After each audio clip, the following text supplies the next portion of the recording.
C Joseph Vijay എന്നും ഞാൻ. വിജയ് എന്ന പേര് ഇന്നൊരു തരംഗമാണ്.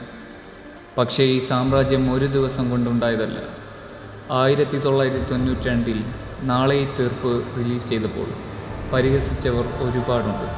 മുഖം ശരിയല്ല, അഭിനയിക്കാൻ അറിയില്ല എന്ന് പറഞ്ഞ് മാറ്റി നിർത്തിയവർ. അവൻ്റെ രൂപത്തെയും നിറത്തെയും നോക്കി ആളുകൾ ചിരിച്ചു. ഇതൊന്നും നിനക്ക് പറ്റിയ പണിയല്ല എന്ന് പറഞ്ഞവർ അവൻ്റെ മുഖത്തിന് നേരെ വാതിലുകൾ കൊട്ടിയടച്ചു. പാരമ്പര്യത്തിൻ്റെ പേരിൽ വന്നവൻ എന്ന് പറഞ്ഞ് അവർ അവനെ മാറ്റി നിർത്തി.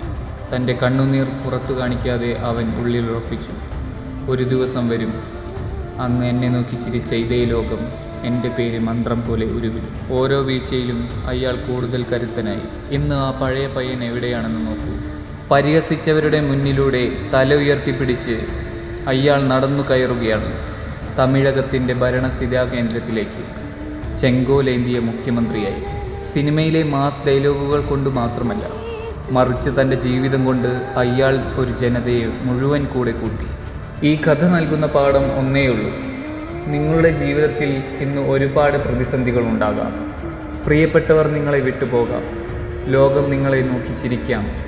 പക്ഷേ ഓർക്കുക, അവഗണനയാണ് ഏറ്റവും വലിയ മോട്ടിവേഷൻ. കഠിനാധ്വാനമാണ് ഏറ്റവും വലിയ ആയുധം. നിങ്ങളുടെ വിജയം തന്നെയാണ് ഏറ്റവും വലിയ പ്രതികാരവും. മാൻപുമിகு തമിഴക മുതൽവർ തിരു ജോസഫ് വിജയ് അവറുകൾക്ക് മനമാർന്ന വാഴ്ത്തുക്കൾ. ഇത് വെറും അറസിയൽ മാത്രമല്ല, ഒരു പുതിയ ശതാബ്ദത്തിൻ ആരംഭം. മാற்றத்தை നോക്കി ഉങ്കൽ പയനം തുടരട്ടെ.